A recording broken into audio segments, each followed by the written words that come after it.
Hi everyone, welcome back to my channel, and in this video we are again going to continue our design pattern series, and in this video we are going to study about the Memento design pattern. It is going to be very similar to state design pattern, but there is a difference. So let's move to the blackboard and understand the Memento design pattern. So first of all, let's talk about the definition of the Memento design pattern. So Memento design pattern is very similar to the state design pattern. It helps you to move from one state to another state. Secondly, it captures and restore the internal state of an object. What I mean by this, let's understand it with the help of an example. Is this time in our restaurant there is an order machine. There are machines that you will saw in any restaurant, like especially in McDonald's nowadays. First of all, a user will go and let's say he press the burger icon. So burger will add to the cart. But after that he added Coke.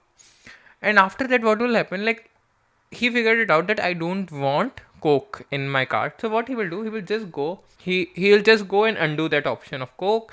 Then now in the cart you are at the burger state again, because burger is still selected. After that the guy wants to add burger and he wants to add cheese to it, so burger plus cheese. And after that he again wants to add burger plus cheese plus Coke. So now finally he make an order of burger plus cheese plus Coke. The important thing is here the guy has done one undo operations. He moved from one state to another state, burger plus Coke, and again he went back to burger state. Here previously the state of changing of an object, like there was one order, and in which order can be in multiple state, like say it can be new, cook, and after that there can be ready, after then it can be delivered. But here what is happening to any other side, let's say burger plus Coke, we are changing the object, and after that if we don't want it we can just come back. If we don't want it we can add multiple things, we can go back. So it gives you a lot of flexibility, and this is known as the Memento design pattern, and its implementation is very different from the state design pattern. So then in some cases we use state design pattern when we need a proper state management, like we need a current state right now.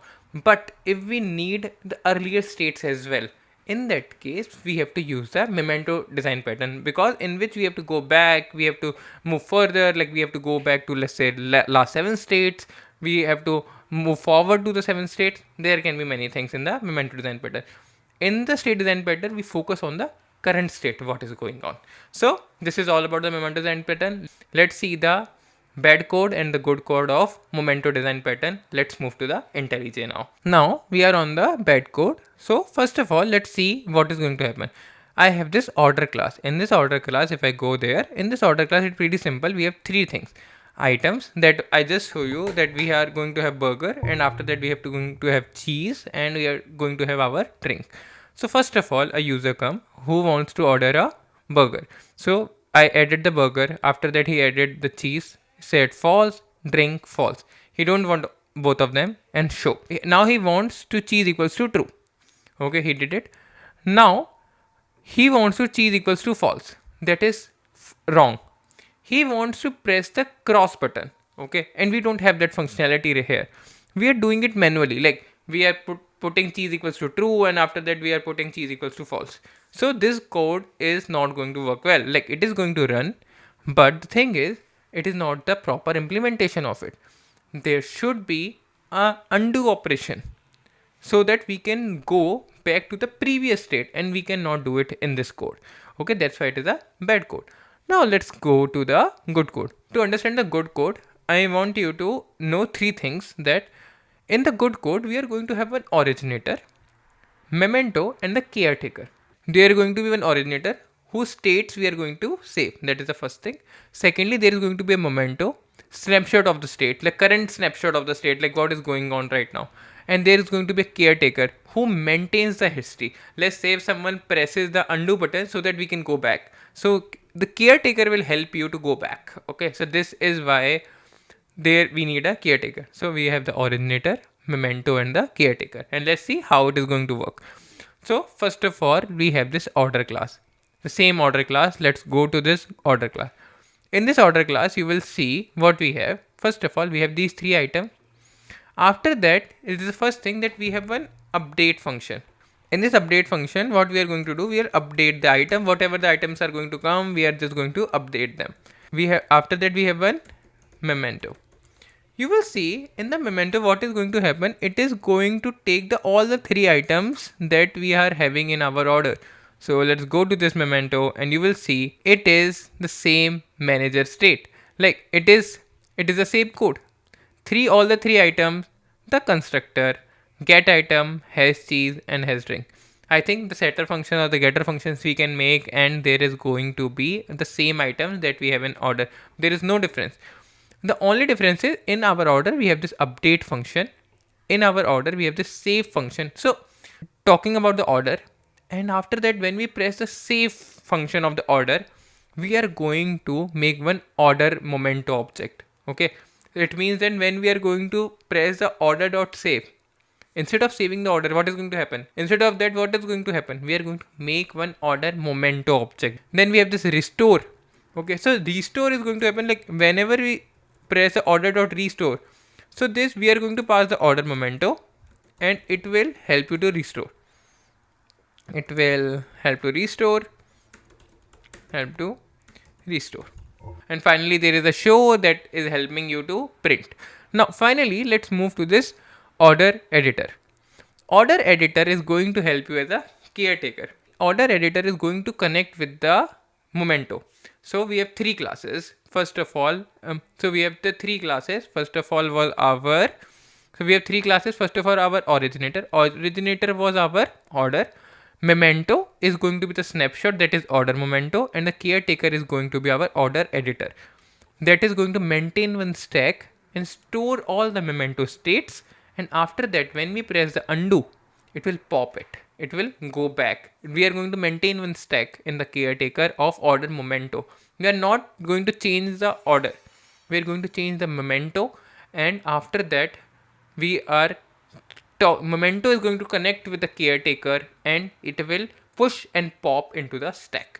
Now let's go to this restore class and it will be very easy to understand. After that order, first of all we make the order. After that we make the order editor. It means we are initializing our stack. It means that we are initializing our stack. It is our simple order. It is our simple order, I guess. After that, first of all, I want to add things to my order. So first of all, I added the burger option. I added burger. Now what is going to happen? State 1 caretaker. See, editor.save, it means that I want to save into the stack. What I want to save into the stack? The memento. So order.save is going to give me the memento. So let's go to this order.save. Here you will see we're hitting the memento. So memento is the snapshot. Memento is the current snapshot. So we save memento into the caretaker, and order.show, we will show the current order. So we will just show the burger, and in the stack you will find out. So if I show you the stack, and like if I mention in the stack, you will have currently you will have the burger. I will just write it in the stack. You will have the burger, and you will show the burger. After that, we change the order dot update. Okay, now we need burger and cheese both. Again, we save it. So now the stack will look something like this. Stack. We have this burger, of course, and after that we have in the burger. After that we have the second object, burger, comma cheese. Okay, I mean the cheese equals to 2. That's why I write burger, comma cheese. After that, again, what we are going to update? Order.save. Okay, again we are going to save the memento, the same code. Now we have going to have burger, cheese, and after that we are going to have our drink also. True. Now I want to undo. We are still focusing on our order object. Now what we are going to do? Now we are going to restore. Okay, this is the important step. When we are going to restore with the help, we are not going to change anything in the order object this time. We are going to restore with the help of the caretaker. So I told you that there is going to be a restore button that user just want to go to the back value. He does not want to change the actual true or false this time. He can add it, but like when he has to go back, there should be a restore button. This is the whole point. So whenever he is going to press the restore button, so he will call this editor.undo. Undo is saying that history.pop. It means when we pop it, so this point is going to be deleted. This is my stack, how it looks. And when I'll go to this restore, this order memento is going to give me the top item. So this is the top item, and the top item is going to be burger and cheese, and this is the last state. This is something that I needed. I made one mistake here. What we have to do, we have to just history.pop. It means we have to delete the last item, and after that we have to return history.peak. Okay, it is going to give me the second last item right now, because like what I was doing, I was returning the last item that we have deleted. We should not do history.pop. It means we have to delete the last item and we have to return the second last item. That was the wrong thing. There should be, it means that there should be burger, cheese, drink. First of all, we have to delete it, and after that we have to return this burger comma cheese. That should be the right answer. That was something that I was doing wrong in my code. I just fixed it, and this should be the current state. This should be the last state. So this is all about the Memento design pattern. There can be one more use case that I can give you of the Memento design pattern. Let's say that you are working on a mobile application, and in the mobile application, when you will see that there is a home page, and whenever you go to the profile page, and in the profile page, let's say you open the profile, let's say you want to change the bio, and after that you want to change something else, let's say you want to change the profile picture. The journey was like the home page, after that the profile page, and after that there will be a bio page, and after that there is going to be a profile picture. So this is the journey, but there is a back button. When you go press the back button, you go pop up to the back state. When you again press the back button, you go to the profile page. When you again press the back button, you go to the home page. This journey is all stored somewhere. Okay, so this is how Memento design pattern helps in the real world examples as well. So this is all about the Memento design pattern. I will push this code into the GitHub, and I will provide you the link into the description. So thank you for watching me, and we will meet in the next video and study something good. Oh, so thank you for watching me, and bye bye.